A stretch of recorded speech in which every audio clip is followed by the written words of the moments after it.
কিভাবে চলবে তারই একটা রূপরেখা। এটা সফল তখনই হবে আপনারা যখন ধানের শীষে ভোট দিয়ে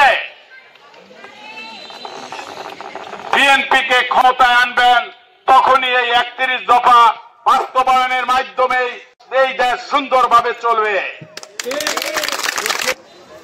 আপনারা সকলে 5 জন 10 জন 20 জন করে প্রত্যেকটা অলিতে গলিতে ঢুকতে হবে, সাধারণ মানুষকে বুঝাইতে হবে।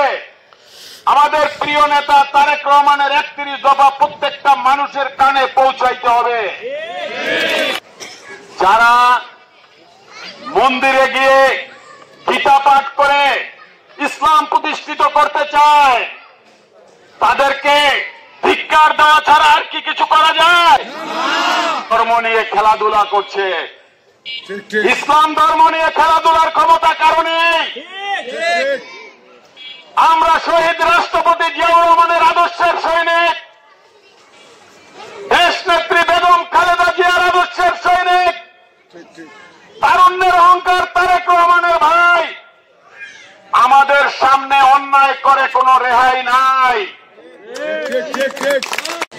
আমরা 17 বছর, আমরা আপনাদের কারো সন্তান, কারো ভাই, আমরা 17 বছর কি পরিশ্রম করেছি, ঘরে থাকতে পারি নাই, মা বোনদেরকে দেখতে পারি নাই।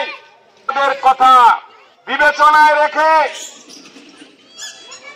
তারেক রহমানের পরিবার, জিয়া পরিবারের কথা স্মরণ রেখে কিরম নির্যাতন নিপীড়ন জিয়া পরিবারের উপরে হয়েছে আপনারা দেখেছেন।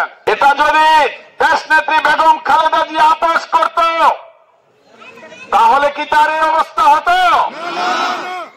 দেশের খাতিরে দেশনেত্রী বেগম খালেদা জিয়া আপোষ জানে না। তারুণ্যের অহংকার তারেক রহমান যদি আপোষ করত তাহলে কি 17 বছর একটা রুমের ভিতরে আপনাদের আমাদের মা বোনদেরকে ছেড়ে কি বিদেশে থাকতে হতো? কিন্তু তারা দেশের কথা ভেবে, দেশের কথা বিবেচনায় রেখে কোনো আপোষ করে নাই। তাই আমরাও তাদেরকে এই প্রতিদান দেওয়ার সময় এসেছে। সেই প্রতিদান কিভাবে দিতে হবে? ভোটের মাধ্যমে। 26 ফেব্রুয়ারিতে ভোট। আমার প্রত্যেক মা বোন ভাইয়েরা সজাগ থাকবেন। আমরা সকলে ধানের শীষে ভোট দেওয়ার জন্য প্রস্তুতি নেব।